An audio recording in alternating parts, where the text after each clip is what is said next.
Fada bụrụ fada onye Igbo na-amụrụ ya ma ọgba bụrụ onye Igbo bụzie ya ike amụrụ fada ma ọgbọle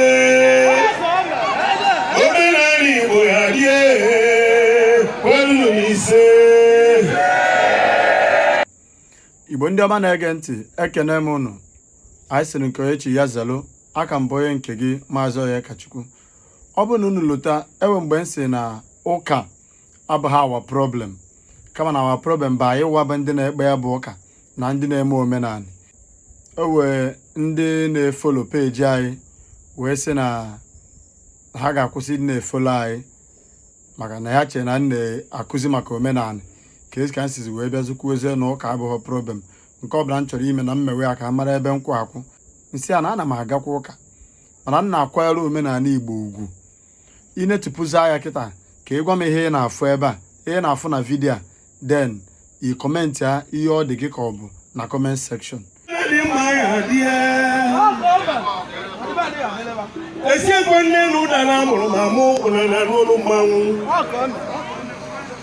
Fada bụrụ fada onye Igbo na-amụrụ ya ma ọgba bụrụ onye Igbo bụzie ya ike amụrụ fada ma ọgbọle omenala Igbo ya die kwelu n'ise. N'ebe na onye ọgbọsọ mụrụ ike na maka amụrụ ibi ọkwa nnene ime ma m na-eme ọ dịkwado ụlọ maka njụa ọ bụrụ na ọ dị gị ma kwelu n'ise. Onye abụghị anyị na-ekwu okwu na omenala Igbo ya adịghị ekelelu Chineke onye nyere m osisi kpọrọ nkụ na-ekwu okwu ndị ekwu ya okwu o ji abụ nkwu okwu onye Igbo egere ntị o ji eme olu ọ na-elu otu ọ na-achọ ihe na-ejide nkuru urukwuru ọgbọ nkuru na nga akụrụmaja agụ a na-agba ụmụ mmọnwụ chiri fada eji ebuchie fada maka na obodo niile mechaa mmọnwụ na nka na-ebu ya n'isi. Ọ bụrụ ma eje dị mgbe n'ụkwụ ọ bụrụ ma egwu dị m n'ọnụ ihe bụ n'uche na ọ dị m n'obu mmọnwụ njeleke nje nsi na nke adagide bịa n'ọdụ na ndị ukwu elu.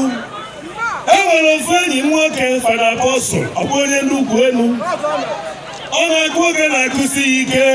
ọ na-egbu ọja egbusi ya ike ọ kwụrụ n'ọgbọ ọ dịka nwanne na nwanne elu na ala ihe obodobo ihe obodobo ọkwadunu nne Igbo mmemme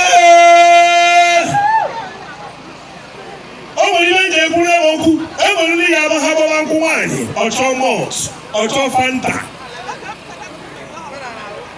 ha ngwakwa ụlọ okwu mgbe a na-agba nkwụ nwaanyị a na-achọ nkwụ elu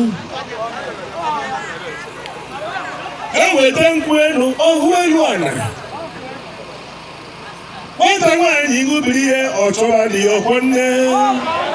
ọchọba dị ofe ihe na ọṅụọ na-agụọ ewelu na iko ejekwuru nna mụrụ nwa asị agọba ọgwọ